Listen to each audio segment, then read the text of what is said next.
15 लाख कोटींचा महाघोटाळा, LICचे पैसे कसे बुडले, पहा संपूर्ण सत्य. 15 लाख 15,000 कोटी रुपये, भारताच्या संपूर्ण वार्षिक अर्थसंकल्पापेक्षाही मोठा आकडा. एका कंपनीचे नाव सांगितले, हा आमचा महसूल आहे. सेबीने विश्वास ठेवला, बाजाराने विश्वास ठेवला आणि सर्वात महत्वाचं म्हणजे LICने सुद्धा विश्वास ठेवला, तुमच्या आमच्या पैशांसकट. आणि मग 5 वर्षानंतर सत्य समोर आलं. तो संपूर्ण महसूल एक महाखोटं होतं.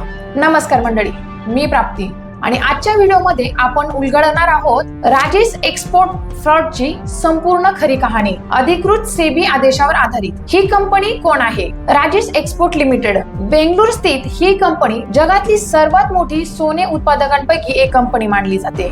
2015 साली कंपनीनं जागतिक सर्वात मोठी सोने शुद्धीकरण कंपनी स्वित्झर्लंडची वॉल्केंबी SA तब्बल $400 मिलियन मध्ये विकत घेतली. भारतात शुभ ज्वेलर्सच्या 80 पेक्षा जास्त शोरूम्स आहेत. आंतरराष्ट्रीय व्यापार, स्विस रिफायनरी, भव्य आकडे. कागदावर ही कंपनी म्हणजे सोन्याची खदान वाटत होती. गेल्या 5 वर्षात कंपनीने दाखवला एकूण 15.15 लाख कोटींचा महसूल. शेअर बाजारात कंपनीचे भाव गगनाला भिडले. गुंतवणूकदार आनंदाने पैसे ओतू लागले आणि मग आता सर्वात मोठा गुंतवणूकदार LIC, भारतीय आयुर्विमा महामंडळ. LICने किती पैसे गुंतवले बरं यामध्ये? LIC म्हणजे काय हे तुम्हाला वेगळं सांगायला नको. भारतातील कोट्यावधी सामान्य नागरिकांचा विश्वास हा एका संस्थेत आहे.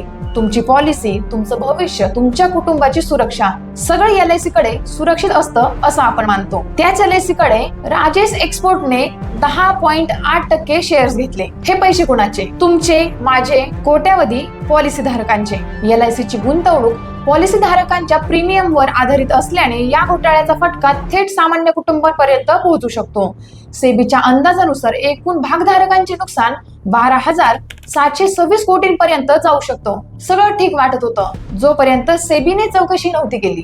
मार्च 2024 एका सामान्य भागधारकाने सेबीकडे तक्रार दाखल केली. त्याने एक महत्वाचा प्रश्न विचारला, कंपनीच्या ताळेबंदात 2 वर्षांपासून जास्त काळ थकलेल्या प्रचंड मोठी देणी का दिसत आहेत? सेबीने चौकशी सुरू केली. ऑक्टोबर 2024 मध्ये सेबीने तपास प्राधिकरण नेमलं आणि BDO इंडियन सर्व्हिसेसला फॉरेन्सिक ऑडिट म्हणून नियुक्त केलं. विक्री नोंदी, इनव्हॉइसेस, बँक स्टेटमेंट, सबसिडीजची खाती सगळं तपासलं. मग समोर आलं थरकाप उडवणारं सत्य. FY 21 ते FY 25 या 5 वर्षात कंपनीच्या एकूण महसुलापैकी 97 ते 99% महसूल परदेशी सबसिडी कडून दाखवला जात होता, विशेषतः स्वित्झर्लंडच्या वॉल्केंबी SA कडून. जेव्हा ऑडिटर्सनी हे आकडे वॉल्केंबीच्या प्रत्यक्ष नोंदी तपासून पाहिल्या तेव्हा आकडे जुळले नाही. सेबीने आरोप केला की हा व्यवहार बनावट होता आणि ते प्रमोटर चेअरमन राजेश मेहता यांच्या वैयक्तिक डेरिव्हेटिव्ह व्यापाराशी जोडलेला होता, ज्यामुळे कंपनीचा महसूल कृत्रिमरित्या फुगवला गेला. आणि सप्टेंबर-ऑक्टोबर 2025 मध्ये आणखी एक बॉम्बस्फोट. राजेश एक्सपोर्ट आमच्या कधीही क्लायंट नव्हता. आमचा संपर्क फक्त राजेश मेहता यांच्याशी वैयक्तिक क्षमतेवर होता. म्हणजेच कंपनीच्या ऑडिटमध्ये फसवणूक होती. 5 वर्ष का कळले नाही, आता का? हा सर्वात महत्वाचा प्रश्न. 15 लाख कोटींचा बनावट महसूल 5 वर्षे कसा लपला? कंपनीने स्विस सबसिडियर वॉल्केंबीच्या आड लपून आंतरराष्ट्रीय व्यवहाराचं गुंतागुंतीचं जाळं तयार केलं होतं, जे भारतातून तपासणं अत्यंत कठीण होतं. दुसरं म्हणजे कंपनी सोन्याच्या व्यापारात असल्यानं प्रचंड मोठे आकडे सहज स्वीकारले जात होते, त्यामुळे कुणी खोलात शिरलं नाही. तिसरं म्हणजे ऑडिट फर्म्सची फसवणूक झाली होती. अफ्लुएन्सला कंपनीचे खरे व्यवहार दाखवले गेले नव्हते.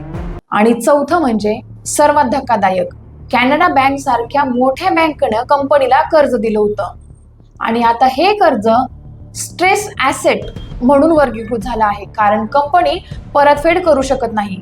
आणि 5वा मुद्दा, LIC सारख्या कंपनीनं 10.8% एवढा मोठा हिस्सा घेतला व त्याची योग्य ड्युएबिलिटी केली नाही. सामान्य माणसाचा पैसा गुंतवताना जी काळजी घ्यायला हवी होती ती घेतली गेली नाही.